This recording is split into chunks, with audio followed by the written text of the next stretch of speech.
restaurant, un temple là, un peu perdu. Incroyable.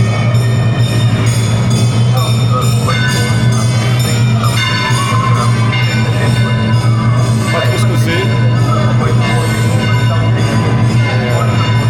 Vachement beau. Vachement beau.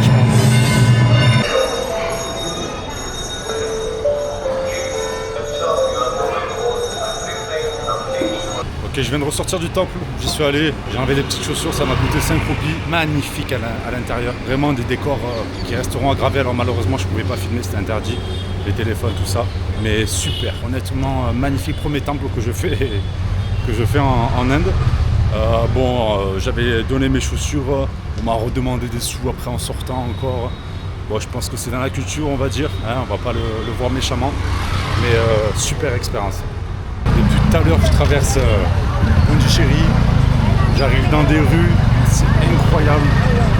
On peut trouver de tout, là il y a des stands de fruits et légumes, moto en plein milieu, ça s'arrête, là c'est la folie. C'est incroyable. Tout le monde au milieu. Des fois je sais pas ce qu'on me dit, si on me dit d'arrêter ou pas de filmer. Je suis pas trop sûr. Je vais en direction de l'hostel, en fait je sais pas trop où je vais, mais il y a plein de trucs à voir. C'est excellent. Honnêtement là, une vraie folie.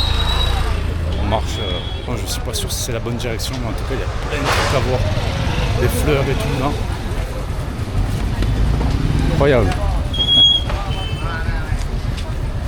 C'est excellent. Honnêtement là, je pensais pas vivre quelque chose comme ça.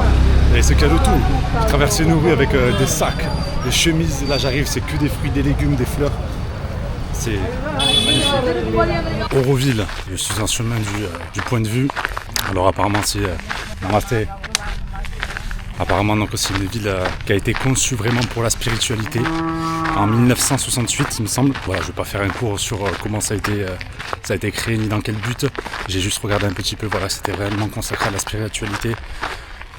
Toute forme de... Il n'y a pas de religion, il n'y a pas de... C'est vraiment très pur apparemment ce qui a été fait, donc il me semble que c'est toujours d'actualité.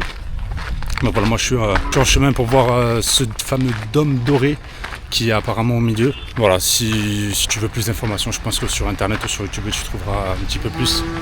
Là voilà, c'est mon dernier jour ici, j'avais envie un peu de voir ce qu'il en était au niveau de la spiritualité, parce que c'est vraiment apparemment la ville très très spirituelle de l'Inde du sud-est, on va dire. Un petit rappel de l'Australie avec les fermes solaires.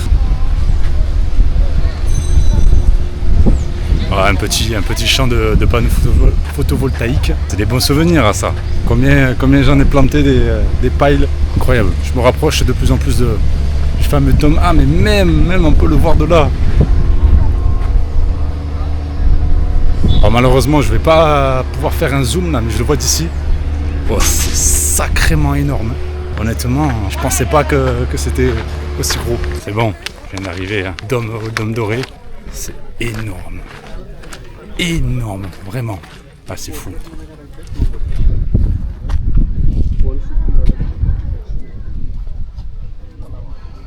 Pleine construction. Alors en bas, je sais pas trop ce qu'ils font. Ils sont en train de dire terraformer le terrain. Et apparemment, de ce qui se dit par rapport aux informations qu'il y a au centre, c'est qu'en gros, t'as les rayons du soleil qui peuvent donc arriver au niveau au-dessus du dôme, qui ensuite pénètre à l'intérieur et qui reflète donc tout ce qu'il y a à l'intérieur. Ouais, c'est fou. Il faudrait que je me renseigne un petit peu mieux sur l'utilisation concrète de ce dôme. Après mon dernier petit déjeuner en Inde, parce que oui, c'est déjà fini l'Inde, après presque 2 semaines, j'ai décidé de partir vers une nouvelle contrée, vers de nouvelles aventures. Parce que pas mal de choses se sont déroulées positivement, bien sûr. Mais voilà, je préfère partir vers l'atteinte de nouveaux objectifs, de nouvelles pensées. Et si je fais cette vidéo, c'est pour répondre à la fameuse question de est-ce que l'Inde est un pays pauvre? Alors la réponse face à cette question va être rapide et simple. L'Inde n'est pas un pays pauvre. Il va falloir arrêter donc de croire tout ce que l'on croit et voit sur les réseaux et à la télévision, parce qu'on fait à chaque fois une présentation de l'Inde, de tous ces fameux côtés négatifs. On vous montre donc des personnes qui sont au sol, qui font la manche voilà, tout le temps. Que c'est pas ça l'Inde, c'est pas ça. Tu en rencontres, mais il faut arrêter donc d'avoir ces préjugés sur l'Inde. Il faut venir pour faire son propre avis. Moi je suis venu, j'ai voulu faire mon propre avis sur ce pays et j'en suis très fier.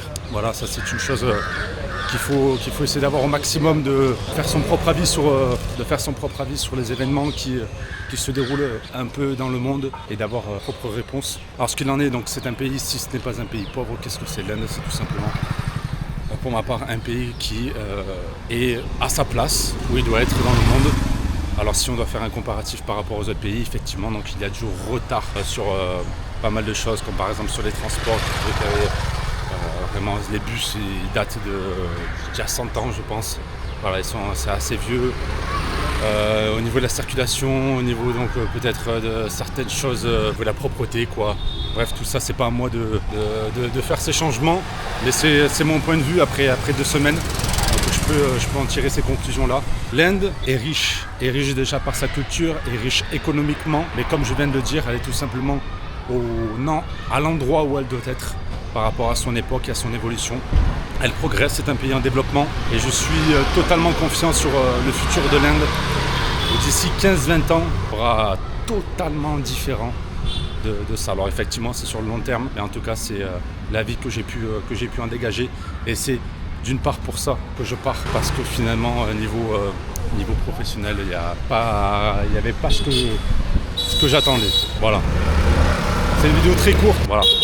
Maintenant, on part autre part et on pourra toujours me suivre dans ces aventures.